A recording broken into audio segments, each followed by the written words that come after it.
texto seguinte nos ajudará, que é Atos capítulo 1, versículo 9. Mas descerá sobre vós o Espírito Santo, e vos dará força, e sereis minhas testemunhas em Jerusalém, em toda a Judeia e até os confins do mundo.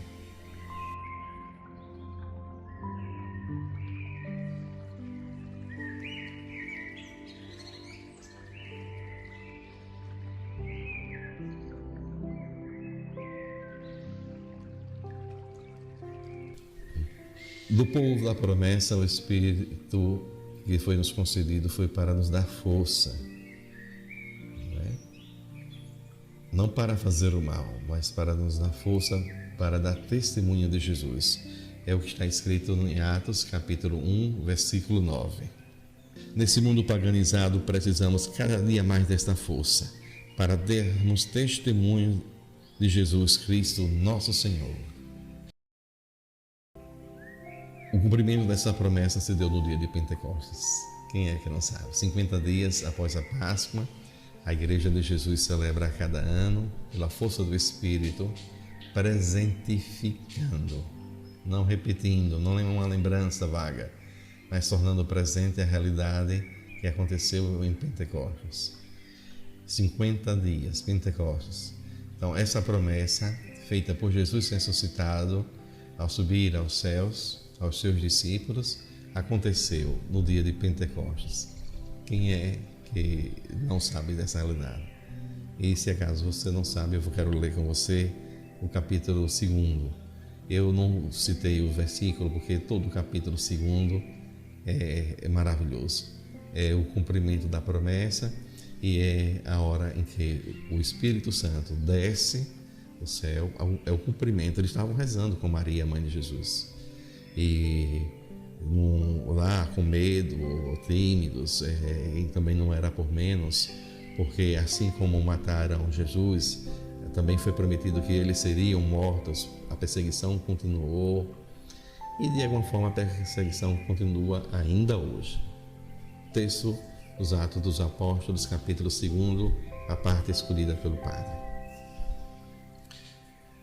Chegando o dia de Pentecostes, estavam todos reunidos no mesmo lugar. De repente veio do céu um ruído, como se soprasse um vento impetuoso, e encheu toda a casa onde estavam sentados. Ficaram todos cheios do Espírito Santo e começaram a falar em outras línguas, conforme o Espírito Santo lhes concedia que falassem. Nesse momento aí tinha a turma, era uma festa, né, judaica comum, a festa da colheita, a festa do vinho, e tinha gente, partos, medos, elamitas, da Capadócia, judeus piedosos. Então tinha um grupo enorme, como nossas peregrinações. É só ver Divina Pastora, é só ver o Santuário Nossa Senhora Aparecida, o Santuário Nacional, é ver a Divina Pastora aqui em Sergipe, é ver o Círio de Nazaré. Então o pessoal todo, de todas as partes do mundo ali se encontravam, em Pentecostes como se encontra nós. Então, é claro, eles falavam seus idiomas, o idioma de suas dialetos, de suas regiões, de suas nações, e só que em Pentecostes acontece uma coisa diferente, que no Antigo Testamento tem acontecido o oposto. Eles começam a falar em línguas diferentes e todos começam a entender. E esse falar em línguas diferentes provocou, porque era a festa da colheita, a festa do vinho, todos ficaram impressionados. E nos Atos dos Apóstolos, capítulo 2, versículo 13, está escrito, que foi a conclusão do povo: estão todos embriagados de vinho doce. Mas na verdade, nós sabemos muito bem de que eles estavam embriagados, né? Aí, se o meu povo estivesse embriagado desse vinho que Jesus fez seu milagre em um dia nas bodas de Caná, era água, transformou em vinho, Quem não se lembra, Jesus transformou a água em vinho e superabundou. A festa não acabou, a alegria. Aí está Pentecostes. Quem não se lembra da samaritana que pedia ao meio-dia, num calor extremo, um calor terrível? Nós que somos do Agreste, próximo do sertão, sabemos isso. Nós somos nordestinos, sabemos que calor enorme. Na verdade, estamos nos trópicos, Brasil, América Latina.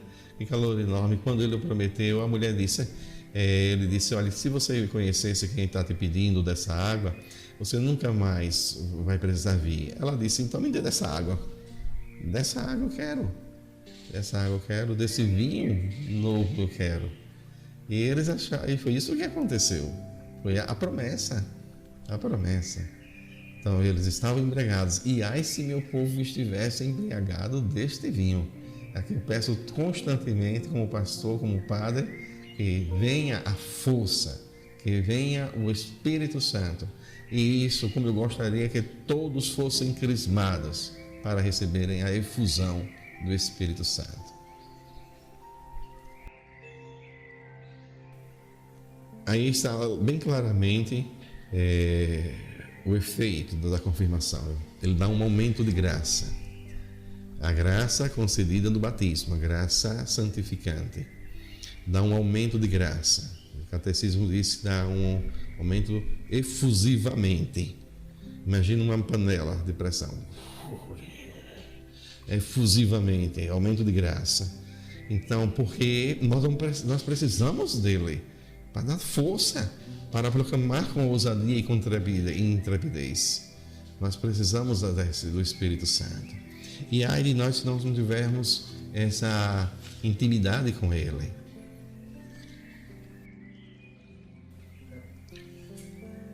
Para receber o sacramento da Crisma, antes de dizer o que é necessário para receber, eu gostaria que ficasse também no coração de vocês e nessa instrução, é que já no Antigo Testamento, os profetas anunciaram que o Messias teria uma comunicação muito grande com o Espírito do Senhor.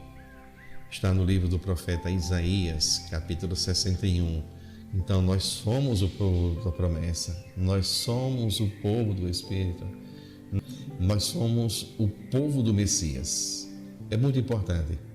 No capítulo 61 de Isaías está escrito: o Espírito do Senhor está sobre mim, Ele me ungiu para dar uma boa nova aos pobres, para dar um evangelho, o evangelho é boa nova, para dar alegria aos tristes, para devolver a luz aos que perderam a visão, para desatar as cadeias dos que se encontram escravizados e para libertar e dar um ano da graça do Senhor. Esse texto foi proclamado por Jesus, vocês vão ler em Lucas capítulo 4, esse mesmo texto. Jesus entrando, como de costume, como um bom judeu, um dia de sábado, na sinagoga em Nazaré, sua cidade, ele foi-lhe dado o rolo do livro das Escrituras e abriu nessa passagem de Isaías, que nós dizemos que é Isaías 61, versículo 1. Ele abriu e leu esse texto que eu citei para vocês. E quando ele leu o texto, o Espírito do Senhor está sobre mim. Ele me consagrou com a unção, Ele me ungiu. Quer dizer, Jesus disse, o Espírito me fez Cristo. Olha aí, unção, Cristo. Crisma é unção. E ele disse, quando ele disse essa realidade, o Espírito do Senhor me fez Cristo, me fez ungido. Na outra, Messias em hebraico, Cristo é em grego. Cristo é movimento, Cristo não é substantivo, Cristo é verbo. E ele diz, me fez Cristo. E repete o texto de Isaías para proclamar o evangelho aos pobres. Uma boa notícia. Tanto o evangelho da desgraça que nós vamos vendo, mas Jesus veio para anunciar o evangelho aos pobres, uma boa notícia aos pobres. Eu repito, devolver a luz aos que não viam, devolver o movimento das pernas, devolver o movimento do coração, devolver, libertar os que estavam cativos. Enquanto Isaías dizia para proclamar um ano da vingança do nosso Deus, Jesus parou nesse versículo e disse para cumprir um ano da graça do nosso Deus. Quando ele terminou essa leitura, veja aí em Lucas capítulo 4, quando ele terminou a leitura, ele disse: hoje se cumpriu diante dos vossos olhos aquilo que acabastes de ouvir. Isso levou ao impacto, as perguntas, um olhar, eu imagino um olhar um para o outro dos que estavam na sinagoga, porque ele disse isso. Ele leu, proclamou e a homilia dele foi: hoje se cumpriu diante dos vossos olhos, aqueles que estavam ali presentes, o que acabaste de ouvir. Quer dizer, o Cristo, o que foi ungido, o Messias, está na frente de vocês. É o Senhor Jesus.